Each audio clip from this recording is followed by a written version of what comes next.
Here are 3 mistakes beginner investors make as a 25-year-old who has $150,000 invested and has also fallen into the trap of each and every one of these mistakes. The first mistake is what I call the friend recommended stock pick. So this is when your friend comes to you with the genius idea and he knows exactly the stock that's going to make you 100x your money. There is a chance that your friend's correct and they successfully chose a 100-bagger, but that's not the point of this. The point is that you don't just blindly follow recommendations from other people. For all you know, he might just be saying that to everyone and not have a single dollar of his own actually invested in that stock. So more of the story is you need to do your own research, you need to be comfortable, and you need to be confident in your own choices in your stocks. The next mistake is the dividend trap. I love dividends. I think they're amazing. And the thought and the feeling of getting paid every single quarter for just holding and owning a stock is an awesome idea. The problem with that, especially when you're young, is the opportunity cost. A lot of these dividend stocks, especially ones that focus solely on dividend,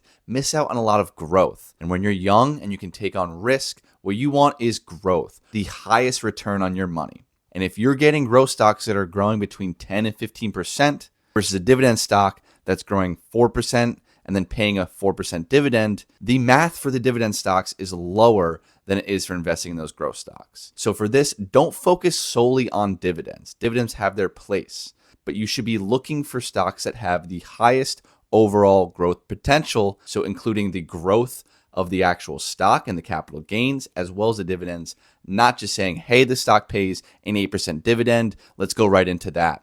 Because in reality, it might be dropping 5% over the next 10 years, and now you've not made as much money as if you would have just been in an ETF, gaining 10% the market average returns. Last mistake that beginners and myself make is day trading or options trading. This is anything that is a high risk activity in the stock market, or as I like to say now, it's gambling. Let's be honest. No one exactly knows if the stock market's going up, going down, going sideways, or whatever the hell it's going to do. But we do know what's going to happen over the long term.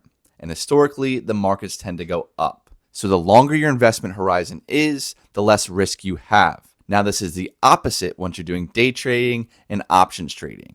You're now entering a highly volatile and risky aspect of the stock market. And I hate to say it, but there's people who are a lot smarter and machines who can do things faster, quicker, and more efficiently than you ever will. So although you may get lucky, historically, you're going to lose money in the long run when performing those high risk activities. So my advice is going to be low cost, index funds, and hold over the long term. That is historically what gives you the best return on your money.